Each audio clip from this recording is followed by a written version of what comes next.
I would like to begin by asking each of our panelists to introduce yourselves.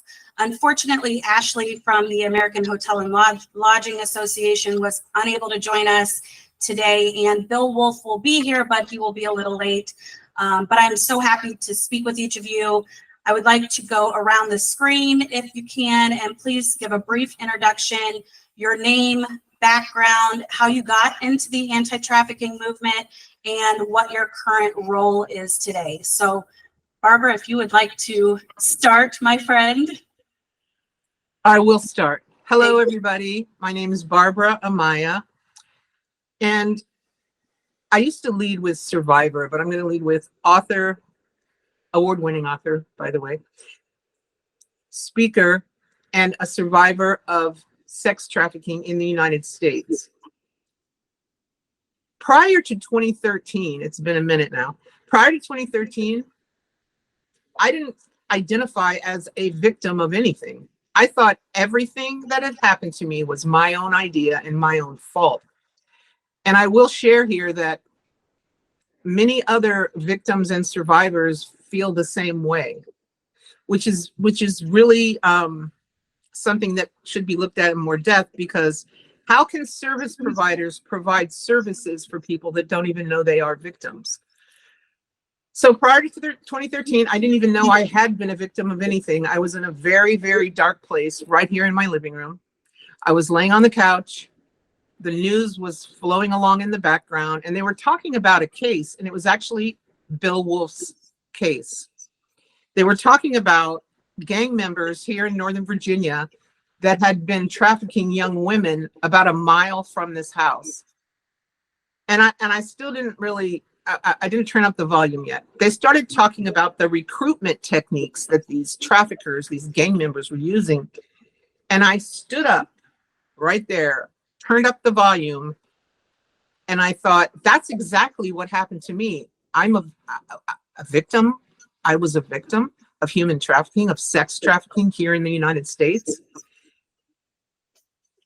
Within a week, I was on the same news channel sharing my experiences, and I began this journey of activism and advocacy, and I had a lot of anger because I wanted to help other people, children, not have the same thing happen to them. Somehow that was my hope. That is my hope today, and that's why I do the work I do today. So yeah, that's how I started this journey of my life. Thank you, Barbara. And Barbara, I know you've written a book and you're in the process of writing a second book. So I don't know if you'd like to talk about that a little bit, maybe? I'd love to. I actually have my first book right here. I don't know if you guys can see it very well. Yes. Nobody's Girl, a memoir of lost innocence, definitely, modern day slavery and transformation. This transformation right here. I never planned on writing a book. I never planned on doing any of the work I do today. When I came out with my story and began speaking, and I was, within a week on that same news channel, people began approaching me, talking to me, and a publisher asked me to write this book. And this book is used as an educational resource all over the world today. Nobody's Girl. I was asked, really pushed, hey, where's your second book? Come on. This book came out in 2015, so people were kind of like impatient. So anyway, I was like, fine, and I did write a second book. I don't have the hard copy of it here. Right now it's still in ebook form, but it is, it's on Amazon. It's available. It's Life Lessons from the Street, A Girl's Guide to Survival. Because I was a girl. I'm going to share this photo right here. This was me, little Barbara. Yes, I was born with blonde hair. So I was, a little vulnerable child, because children are vulnerable just because they're children, right? People, I often get asked as I speak, why didn't you just leave? And that question used to kind of annoy me, but today it gives me the opportunity to say, well, The trafficker used, this is my personal opinion, the main method of control was the formation of the trauma bond with his victims, his many hundreds of victims. I was exploited by this person. I never say man because I don't want to give men any, I don't want to give him any positive attributes. But anyway, he made sure that trauma bond was put into place the same evening he gained control of me when I was 12. He drove me from Washington, D.C., right here, up to New York City, and he began that formation. There's several precursors to the formation of a trauma bond, and he made sure that those were getting in place. And it worked. I had already been being sexually abused in the home. I had already been taken out of that home here. I'd been put through the juvenile justice system and foster care. So I was very, very vulnerable. And we could stop right now. And when people ask, well, what do traffickers look for? They look for vulnerable people, whether it's a child, an adult, whatever type of person it is, that's what they look for. They're predators. So yeah. Thank you, Barbara. I really appreciate you being with us today. Thank you. So nice to meet you. You as well. If there's anything else you'd like me to share, let me know. Awesome. Thank you. Hi, Christy.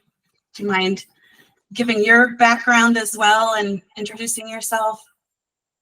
Yeah, of course. My name is Christy Wells, and I am the CEO and co-founder of Safe House Project. We are a national anti-trafficking organization that works to do a few key things. We work to increase victim identification through education, helping people understand how to spot, report, and prevent trafficking where they live, work, and play. Because like Barbara said, understanding what this looks like in our communities is so important because trafficking happens around us every day. This isn't something that lives in a vacuum. This isn't something that just happens overseas. It's here in our communities. And so we equip healthcare, law enforcement, social workers, faith communities, educators on how to identify trafficking. As we work to increase identification rates, we also help survivors exit their trafficking situation. So sometimes law enforcement calls us when they have pulled them out of a trafficking situation. Sometimes the survivors themselves call us. Sometimes it's the social workers. Sometimes it's a friend. But we get reach outs from survivors about between 50 and 80 a month now of them saying, I need a safe place to go. And without that safe place to go, once they exit, 80% will experience re-victimization. And so we really have built a national network in order to not just find a roof and a bed, because that's not really what we're looking for, but really to match the individualized needs of the survivor with the individual expertise of different safe house programs. We can do that well because we've spent the last 5-6 years helping to fund, to mentor, and to help support the launch of new safe house programs. They're not ours, but these are other 501c3s that do incredible work across the nation. And so we really help come alongside them to expand their capacity or to help them decrease barriers to care. So if they aren't equipped to serve survivors with severe mental health, then we might fund a new therapist so that they can take those who have more severe mental health diagnoses, because those are the survivors that those who are pregnant or who are mothers with children or who are minors who are pregnant. Those are all different survivors that we see that really can't access most of the care that's available these days. And so we really work to decrease those barriers to care. We also work through certification. So when we came into this space, there were no standards of care in safe homes. And so we have, along with the field, about 40 different partners across the anti-trafficking field, we've helped develop a national certification model to certify and evaluate any program providing residential services to victims of trafficking. Because we want to make sure that when those survivors set foot in those programs, they get what they hope that they get. The therapy, the education, the life skill training, and all of those different things.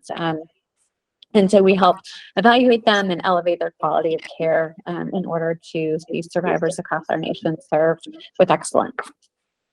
Christy, thank you so much. It's incredible the work that you do. And I just have to say, in training with law enforcement officers, one of the main things they say is, you can't go at it alone. And I would say that for healthcare workers as well, social workers as well.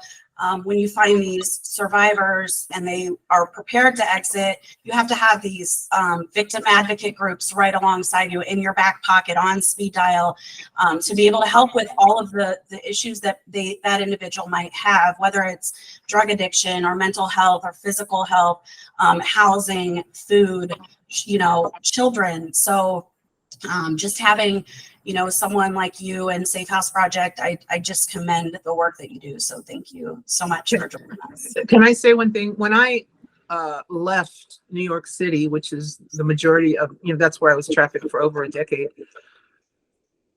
I didn't know what I was supposed to do. All of these services and all of these things that you're talking about, I didn't know what to do, and I didn't think I'd been exploited anyway. But I certainly didn't know how to rebuild a productive life. You know, just how about money? What does money mean to a survivor? Money held a very strange money held a very strange place in my mind and my soul. You know, I didn't know how to open a bank account. I didn't know how to do anything.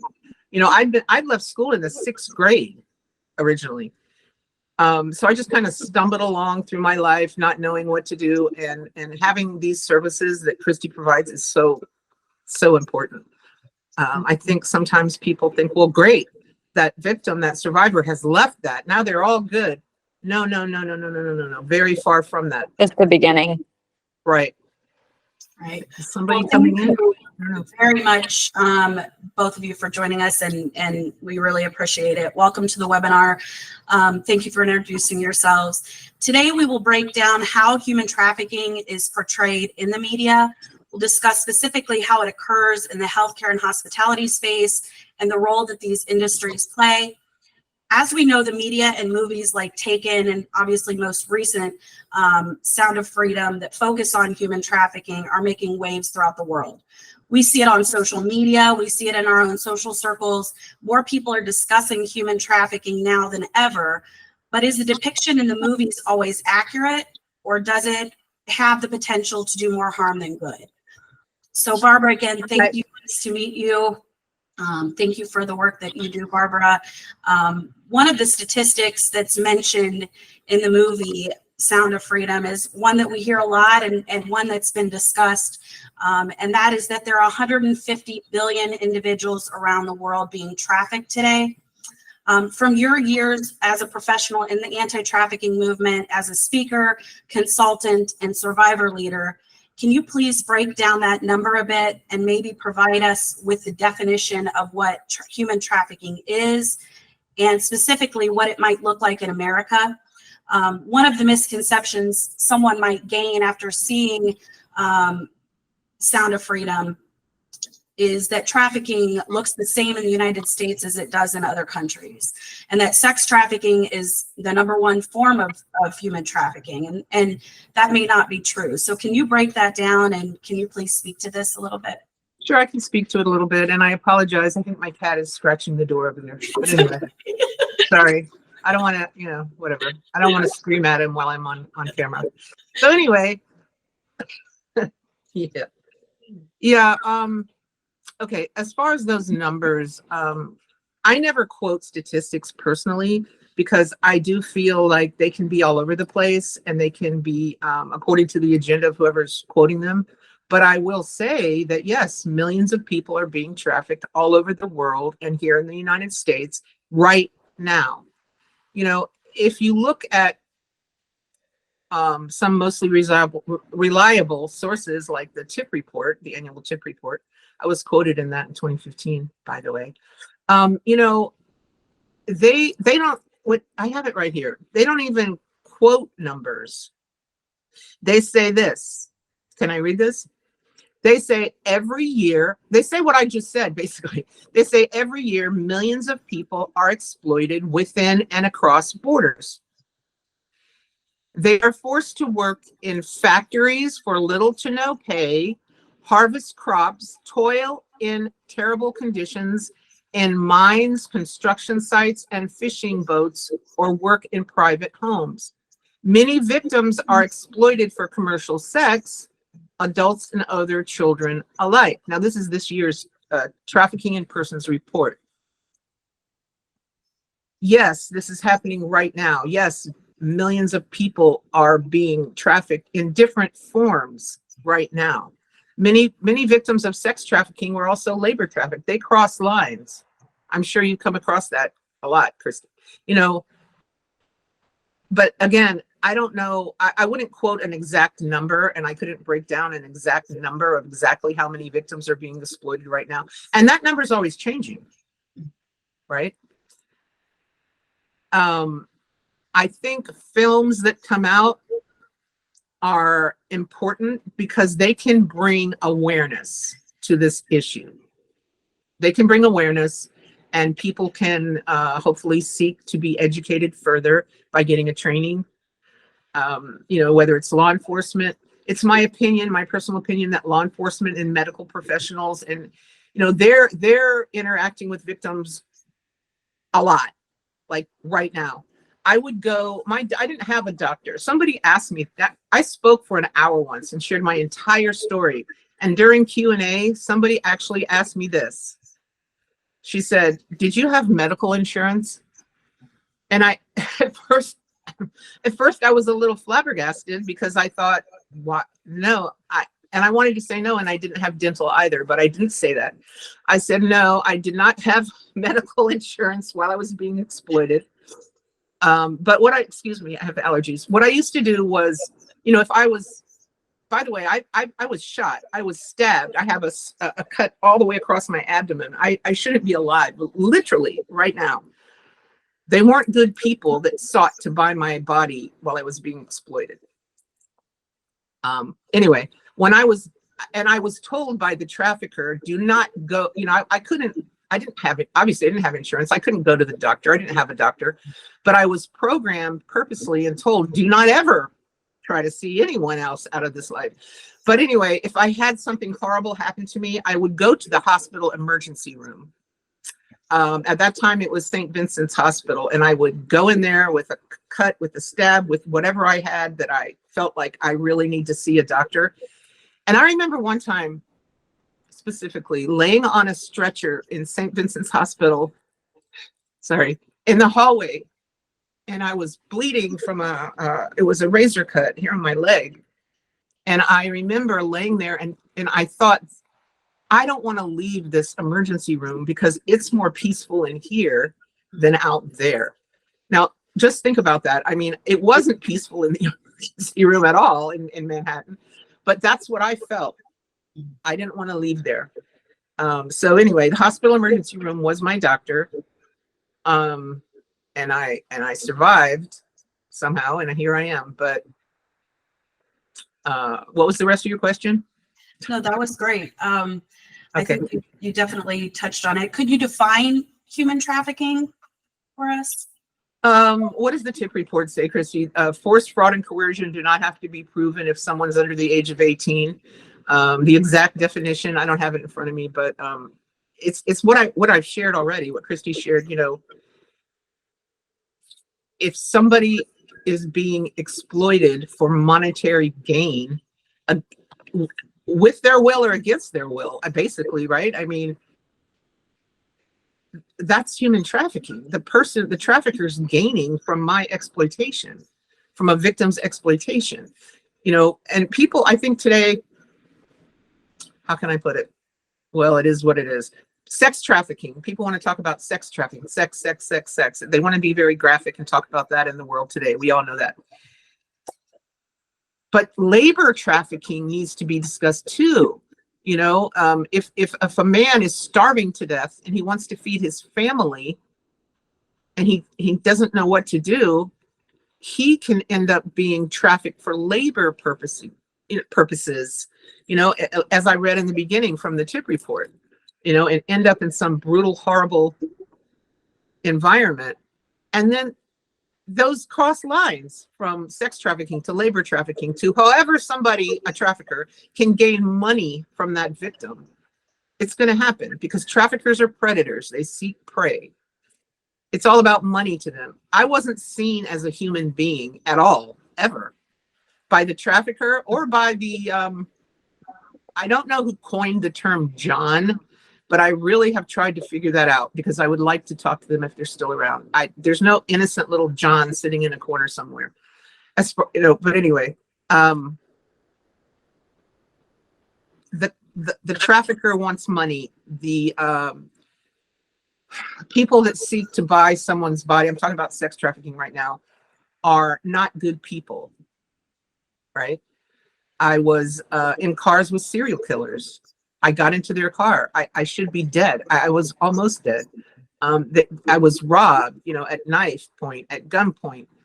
I wasn't seen as a human being is what I'm trying to say. Right. So. Thank you, Barbara. It seems that there is a lack of survivor involvement in the media and entertainment industry. How can survivors play a role in the overall messaging, and why is it important to include and involve survivors?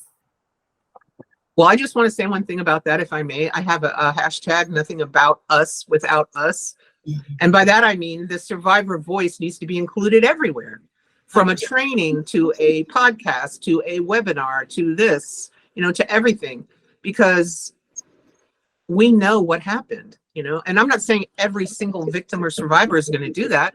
Some people might not ever want to do that. I certainly didn't plan on doing what I do today. But yeah, it's very important to have that survivor voice included in the media for sure. Yeah, thank you. And Barbara, you mentioned when you first gave your initial introduction, you mentioned the term trauma bond. Can you describe what that is for folks who are listening who maybe this is the first time they've ever heard that term? Has anybody heard of Stockholm's, a syndrome, where people are programmed to do certain things? It's the same thing, trauma bonding. When I was handed over to the trafficker and he drove me up to New York City, he began to do certain things. He wanted me to bond with him. He moved his jacket. He made sure I saw he had a gun in his belt. So I feared for my life. That's one thing. He began to say things like, I know what happened to you. I know exactly what happened to you. That's horrible. They shouldn't have treated you like that. He had no clue who treated me like anything. That was his spiel that he would give to all of his victims. And his hope was that I would begin to bond with him. And it worked, that I did begin to bond with this evil, brutal, horrible, violent person.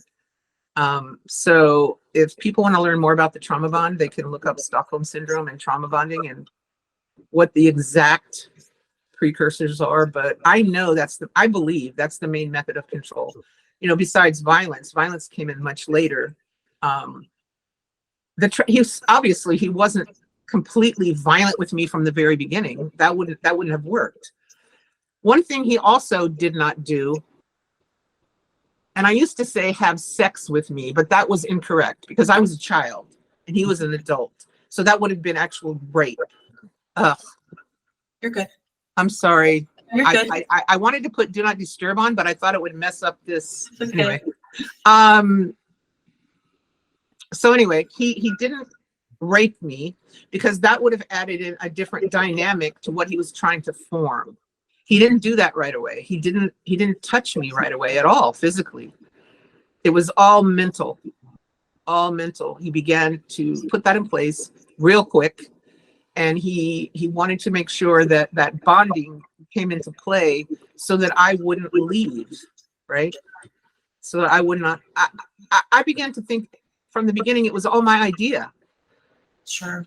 I'm going to use a positive word. That's what he was expert at. That was his job, right? He knew that if he got me to bond with him, that I wouldn't want to leave, and that I would just do whatever he wanted me to. I was, and again, it doesn't matter if it's a child, really. I mean, it does matter as far as being more vulnerable, but vulnerability is the key. If someone's vulnerable, they're starving to death, or if they're a child, or however they are vulnerable. Certain populations live in poverty and they're more vulnerable than others. It's about vulnerability. That's my opinion. Yeah. I think you're right. A lot of survivors that I've spoken with and folks that I've spoken with, I think Christy, we've even had this discussion, but traffickers are master manipulators. They look for, they study people and they are able to recognize whatever that you know, that little piece of vulnerability might be, and they just capitalize on that. So, I mean, they may serve as your boyfriend, or, you know, What was that? they may serve as a boyfriend, right? A quote unquote Familial? Yeah. Well, yeah, or a family member, or yeah. I'm looking up the exact precursors so I can quote them correctly, but maybe Christy could talk about it. The 10 signs of trauma bonding. I don't know about that. Okay. And Christy, you might be able to speak a little bit more to the social media and how that can play a role. I think that some of that trauma bonding can even start on social media. And I think for some people that might be listening, they might be listening for their own, you know, they have children, or how do we prevent this, or how do we recognize this in our own lives? So could you speak to that a little bit, maybe, Christy? Yeah, absolutely. Well, you know, traffickers oftentimes are using the internet as a tool for grooming, or having, you know, we used to all be raised with the idea of stranger danger, right? Watch out for the creepy man in the white van down the street.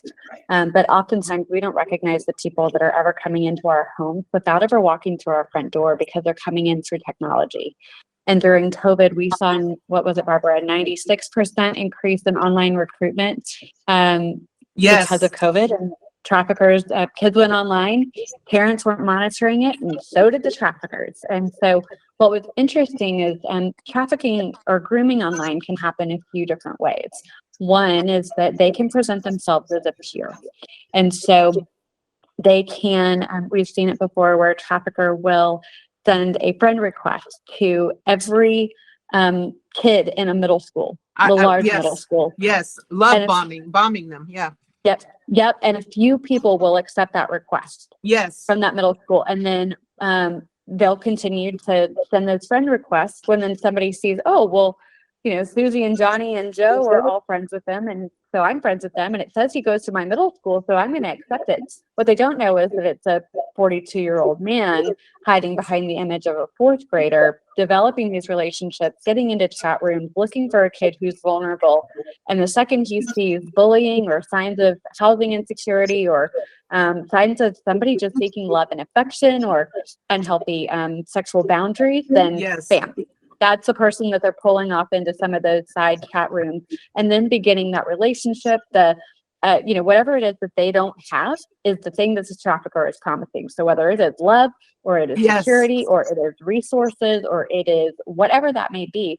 And so it's I see you, I've got you, I'm going to be the one to take care of you. And then eventually, a couple of things can happen. One, they can convince them to send nude pictures or something, and this is a relationship. And then that can go into a blackmail situation, and then turn into extortion. Or they can convince them, I'm going to be the only one that takes care of you, and you need to run away to be with me. The 14, 15-year-old girl who went missing from the Dallas Mavericks game a couple years ago. It was all the scenario. She just went missing, and she went to the bathroom, and she was kidnapped. Well, what didn't get out in the news was that this was a man that she had met online, and he didn't get out. Oh my God! I know, and he convinced her to go to the bathroom and then come outside the stadium to meet with him, and she was gone. But that whole grooming scenario had begun long before that Dallas Mavericks game ever took place. And so the other thing is that we will see girls that are going into OnlyFans or different things like this. They are creating their own camming sites where they feel like they are doing sex work without having the sex. And they are getting money, and they are getting fans, and they are getting attention. And they think that they are paying their way through college. And they don't realize the open door that they have just created for somebody to come in and say, oh, you're making money, but I can help you make a lot more. And I can help manage you, and I can help get this done, and you are going to be so famous. And then they just, again, weave that web of, sources of control, and can end up exploiting them through, commercial sex. And they might be creating pornography and never have an in-person buyer, but they have online buyers who are watching them. And so this internet has created a whole different ballgame to the world of exploitation in either, again, grooming or ways that trafficking is done, because the other piece last piece I'll add is that child sexual abuse has always existed, right? It's a horrific crime that we know has always existed. But the difference is, a decade and a half ago, everybody was given a video recording device in the form of a cell phone. And now this child sexual abuse that's happening in private is now being filmed and distributed online for a commercial element. And those Yes. kids are just as much victims of exploitation and online sexual exploitation. It's just coming across in a different way. I agree with everything you said. Can I share this real quick? I had multiple men who sought to buy my body ask me, I remember one specifically clearly, I can see his face now, ask me, do you know anyone that has any children, like small children, that I could talk to? And I remember at that time, I was shocked that he asked me that. He asked me that, straight up asked me that. So yeah, And you but were anyway, young yeah, at that the point, internet weren't has you? added the added element of them being able to do this even more widely all over the world. The 7 stages of trauma bonding, love bombing, right? Sending out all these many multiple emails and just hoping that someone will respond. They like you said, they all don't respond, of course not. But even if one does, that's it. Get you hooked and gain your trust. Shift to criticism and devaluation. That is so important, because to say that, it wasn't all love. It's about breaking down that victim and making them feel worse about themselves than they already do. And then saying, I'm the only one that understands you. I understand exactly what happened to you. We're going to make this all better, right? Gaslighting, of course. Resignation and submission, loss of sense of self, emotional addiction. Yeah, I mean, all of those come into play with that trauma bond. It's not always being dragged off the street and thrown into a van and sold in sex trafficking or labor trade. It's not always. I'm not saying that never, ever happens in life. Obviously, yeah, it happens, sure, but not every single time. Yeah, and actually, I'm gonna add to that, because you asked. I know it was Barbara's question, but I'm gonna add to No, it. please. You asked the question around the movies, and I think the one thing to know in the U.S. is, I'm with Barbara, statistics are hard, but let's say there's a margin of error here. But generally, and even with the cases that we see, only about 4% of trafficking is done through abduction. But 66% of victims are trafficked by somebody that they first know and trust. And of that, almost 40% of child trafficking victims are first trafficked by a family member. And so when we perpetuate narrative that trafficking looks one way, then we are the harm that Sound of Freedom created a significant amount of awareness. But what it's caused from our side and the phone calls that we got was it was a whole lot of people looking to go kick down doors to rescue shackled kids in basements from outside of the country. And what we have been working to pivot them on over and over and over again is, you have to train yourself on what this looks like in your community, your kids, your community, your church, your schools, your kids' softball team, all of those things. Because if you're too busy looking this way and you are missing everything that's happening over here, we are doing a disservice to the idea of combating trafficking in America. And so when people can truly equip themselves to understand how to identify it, that's the difference that can be made. And because it's a dismal thought to just say there are 129 million or whatever stat they put out there, people trafficked in the United or around the world every year. People go, this is too big to do anything. And they feel so discouraged and so defeated.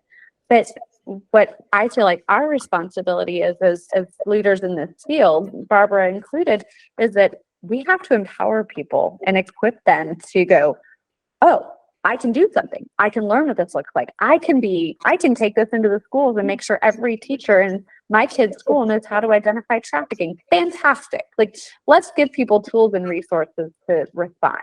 I agree with you 100%. Can I please say this? You know, what you said about going into the schools, I 100% agree with. And I also agree with, let's try to stop it before it happens somehow. By that I mean this. Let's build up children's self-esteem, because that wall of self-esteem can fend off predators a lot. Yeah. You know, I'd already been being sexually abused and mentally abused. So I was 100% vulnerable because I was a kid and I'd already been being abused, and no positive mentors and all of that stuff. So I was just a walking target. But if we can equip children in elementary school and middle school and high school with high self-esteem, and obviously educate them about what human trafficking looks like, we can do a lot. That's a lot that can be done right there. Yeah. Great. Thank you very much. So just to switch gears a little bit, Christy, obviously we met through Bill Wolf, and we've been so blessed to partner with you in Safe House Project. Your organization plays a vital role throughout the country, obviously helping existing survivors and their children find housing and support. We've partnered with you and your team to provide human trafficking awareness training to the healthcare space. Human trafficking is a public health issue. Statistics show that close to 90% of trafficking victims go through a healthcare organization. I mean, Barbara even mentioned that in her case, that whenever she had anything wrong, she went to the emergency room, right? So can you please speak to the intersection of human trafficking and healthcare workers, and the important role that healthcare workers play in assisting victims? I mean, if I would have been identified, that would have been great. But, you know, I wasn't, you know, I don't believe at that point those healthcare workers had been given any type of training or knew anything really about what human trafficking really looked like. I wasn't questioned much. I had no identification. I had no ID card. Those are big signs right there. You know, why does this child in here with this razor cut across her leg, and she doesn't have an ID card? Sorry. Who is she? Who is she really? And by the way, can I share this now, please? I was told by Moses, the trafficker, I don't want to say why that was his street name. Should I say it, Lindsay? You're welcome to. Whatever. His street name was Moses because he said he led all the hoes to the promised land. But anyway,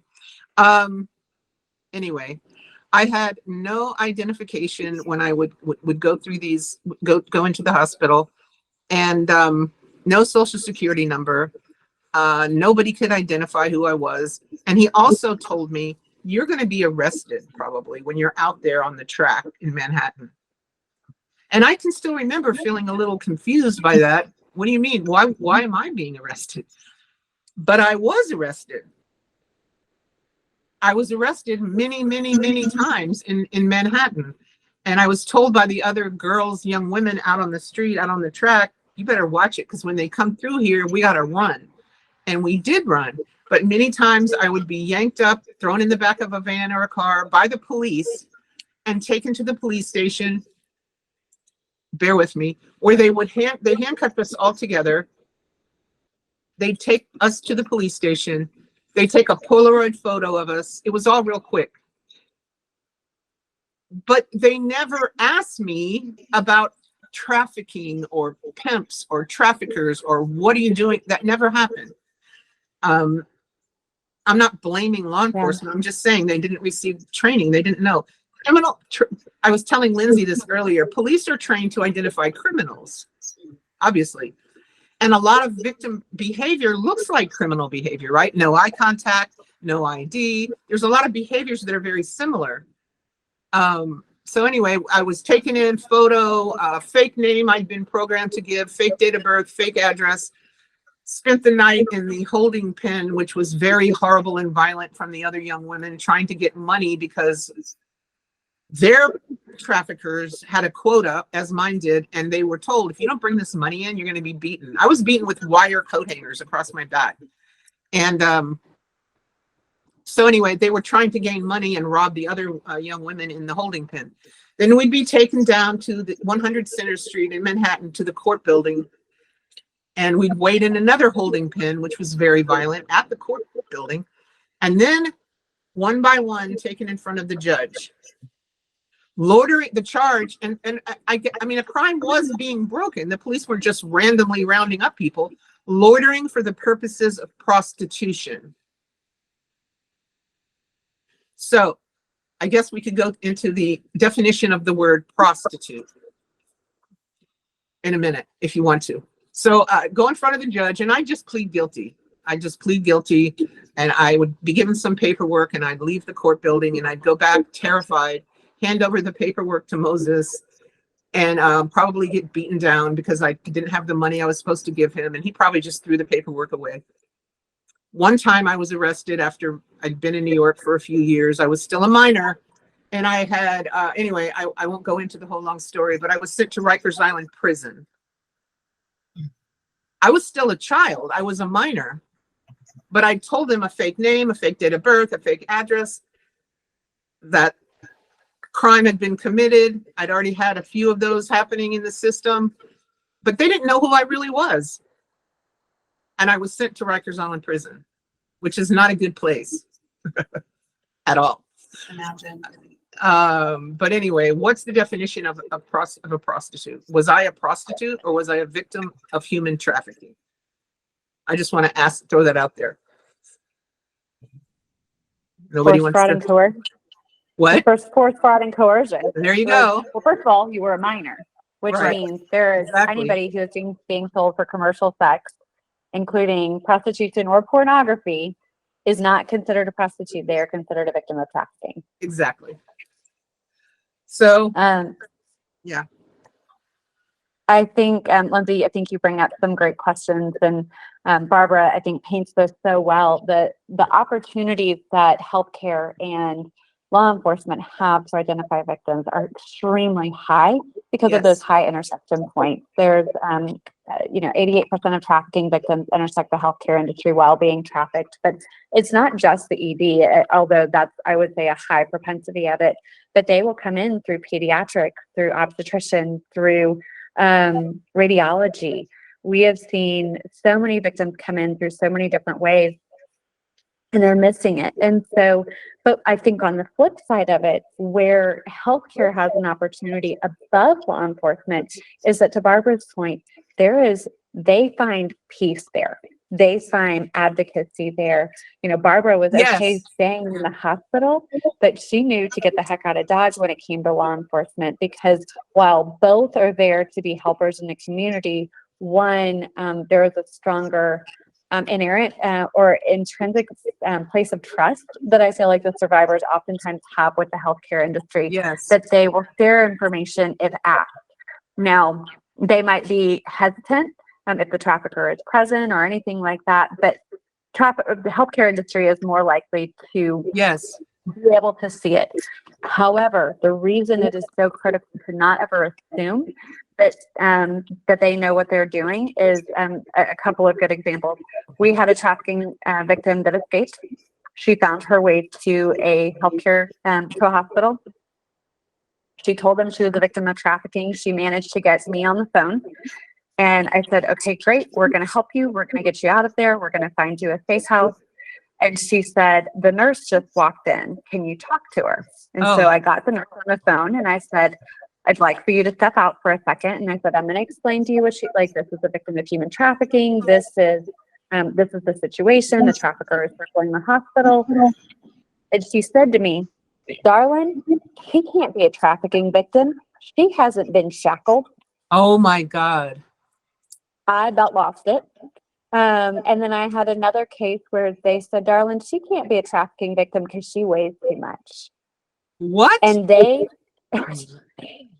had preconceived notions of what trafficking looked like. Again, they were views, yes. right. When I explained it, they go, oh, I just thought that was something that happened overseas, and that it was people coming across in shipping containers. And Bingo. so that's what they were looking for. And so when we ask a healthcare worker, do you know what human trafficking looks like? They are going to assume, because they feel like they have been educated by the media. And so there is a proactive place that needs to, that we need to have to make sure that these healthcare networks are educated. And we have developed a healthcare training with the Academy of Forensic Nursing that integrates into healthcare networks I love that. that equips them on how to identify trafficking in a variety of different settings, sex and labor trafficking, because both have a high intersection point with healthcare.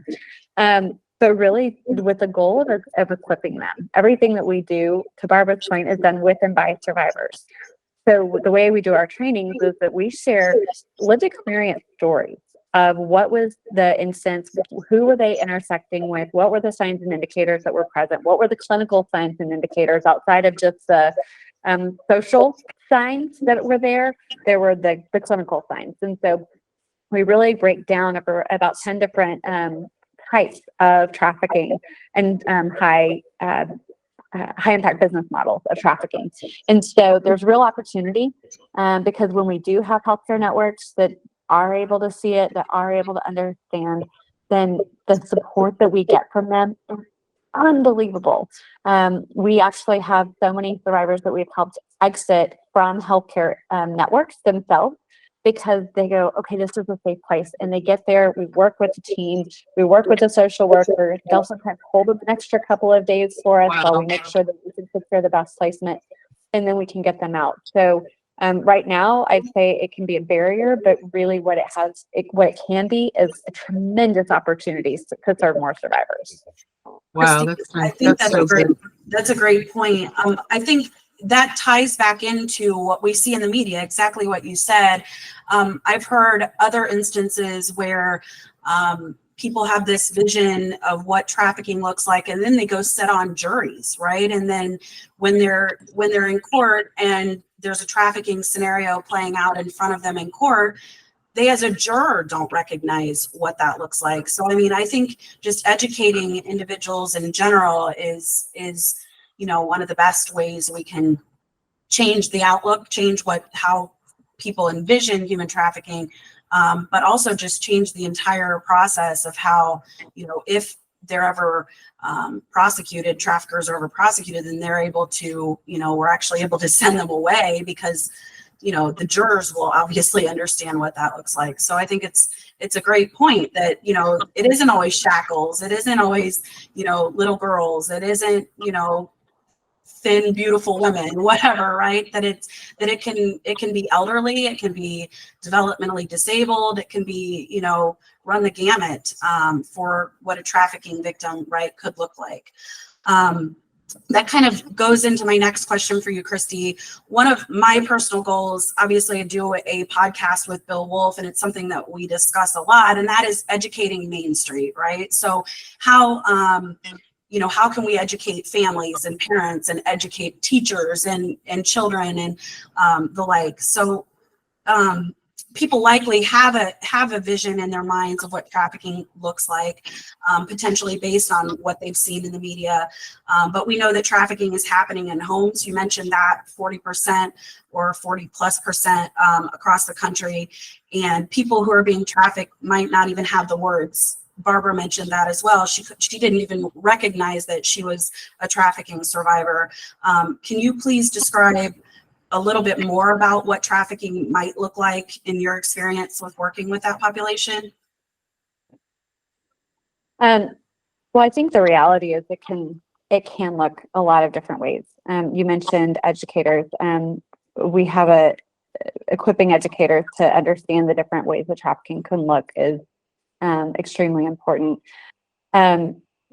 I know we've already touched on some of them, but it can look like boyfriending, a young girl who has an unhealthy relationship, who is possibly to the point of trauma bond, kind of showering her with love and attention and gifts, but also she's showing up with black eyes and bruises and cut marks, maybe dissociating and kind of that physical detachment or emotional detachment from a physical reality, falling asleep in class, maybe signs of addiction, signs of abuse, an intense amount of sexual knowledge for their age, inappropriate dress, withdrawn from friends, because at first they might have a high number of friends and they might look like they're interacting with them, but over time the trafficker will kind of weave that web to try to isolate them. Yes. So if they are getting pulled away, then that's also a sign. So that's really in that boyfriending scenario. Familial trafficking is going to come across a different way. And quite honestly, I know we say that the average age of entry into trafficking is 12 years old. Personally, I believe it's a lot earlier, because I think that that's that early childhood sexual abuse that is happening that can begin to have that commercial element. And those, it's going to look, you're going to have higher levels of dissociation, and then kind of checking out because of the trauma that's happening at home. They might actually, because school might be the place that is safe, they might actually be really engaged and be really involved in school, but there's things that don't feel right, that they're afraid to go home. They're afraid of family members. They change completely when that family member shows up and completely shut down. Again, that presence of bruises, that falling asleep in class, because oftentimes what we see with, especially the child trafficking victims that are being trafficked by family, is that they're being sold through the night or being sold through the weekend, because the traffickers will make sure that it's not during the times that they're at school, because they don't want CPS calling. So those are some of the things in familial trafficking. But those are the two scenarios in that school role. Oh, and then peer trafficking and sextortion. So we have seen a good amount of increase. I think it's Thorin has some great data, and I'm going to give you my guesstimate on what I'm remembering. I'm probably wrong, but it's basically 1 in 5 teens, and it was, I think, like 12 to 15 years old, had said they had submitted, sent a nude picture to somebody. But of those, I think it was like 2 out of 3 had experienced some form of blackmail. And so, again, those numbers are probably off, but roughly that gives you the idea. And so kids are getting blackmailed into sex acts because of nudes that they are sending. And those, you're going to see a lot of bullying coming out of that. You'll hear, as a teacher, you'll hear those whispers, and the things that it's so-and-so is sending all these pictures, or there's a nude circle going on. And those are the things that I think take a larger systematic approach, because if there's one, there's not just one, there's a whole network of this happening in the school. And that has been one of the highest causes of suicide for young males lately, is because they have sent a nude. They thought they were sending it to a girl in high school, but they weren't. It was somebody who was presenting as a girl in high school. Then they're blackmailed and they don't know how to get out of it. And so there's high suicide rates associated with it. And so there are dangers outside of trafficking when it comes to sextortion and sending nudes. And so those are some of the high prevalence types and the signs. Thank you. And in the spirit of time, obviously, I want to kind of wrap some of this up, but one of the questions that someone posed is, what is something that everyone can do to prevent human trafficking? You touched a little bit on that, Christy, and this question would be for both you and Barbara, or help with the anti-trafficking movement in their own lives or in their own community. Well, I think if I can just say this real fast, I think that, as I mentioned before, building up children's self-esteem and confidence, whether it's at home or in school or at both places, is critical. It's very important. I can't reiterate how important that is. I won't say they won't be vulnerable at all, but it will help them have a lesser amount of vulnerability in their lives. That's just my opinion. That's great. Yeah, absolutely. And I posted a link below or on the main chat to take the free training at iamonwatch.org. That's the training that we developed with an army of survivors that courageously shared their stories and their intersection points with community members and teachers and coaches. And so that is one of those first steps that can be taken to equip you on how to identify and respond to human trafficking in your community. I'm also going to drop a few other links in the chat as well. If you are a parent or if you are healthcare workers, then that's just going to give you some additional tools and resources to go to. Can I say one thing about a tool that I created? Because I don't remember what year, it was a while back, what year it was. Virginia mandated that human trafficking be addressed and taught in different curriculums within schools. So I thought, how are you going to do that? You're not going to send middle school, elementary school children to a conference. So I wrote a comic book. I created a comic book, a graphic novel series, a comic book with an accompanying curriculum called The Destiny of Zoe Carpenter. And it's about a crime-fighting superhero and her sidekick, Carl, who's a boy. I'm not going to share the whole thing, but in the first day of middle school, the teacher starts educating the students on the blackboard illustrations in the comic book about what? Human trafficking. So, you know, it addresses a lot of different things like bullying, human trafficking, all different things. Because I wrote that and I created it because I wanted to be able to reach children with a comic book and a curriculum.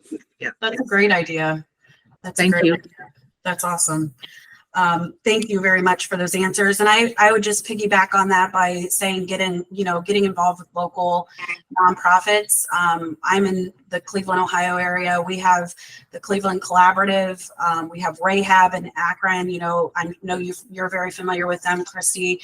But you know, getting involved with nonprofits that work in this space is vital. All nonprofits need donations. All nonprofits need volunteers. So I think that's another, you know, way that folks can get involved. In closing, I would like to, again, thank you both for joining us.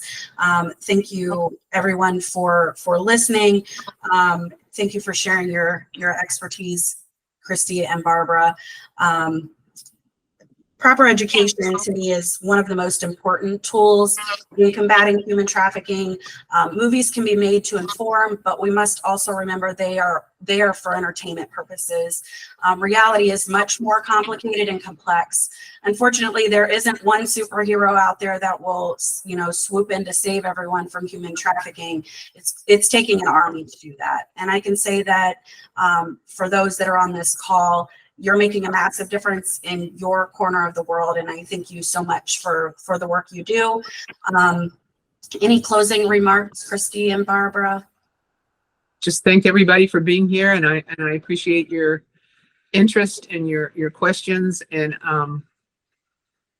this is happening right now, and I really do hope that you want to make a difference and that you find the right organization to do that with. So thank you. Thank you, Barbara. You're a warrior in my mind. So you are one of those superheroes, my friend. Okay. Well, Zoe Carpenter, the superhero in the comic book, finds a magical necklace. I'm going to do a spoiler alert. Sorry. At the end, her and Carl, her sidekick, she has this superhero, this magical necklace, and she says to the traffickers, "Hearts like stone, souls like stone, spend eternity all alone." And they turn into stone statues. So that's one way to do it. That's a great ending. Awesome. Yeah, well, thank you so much for having us here.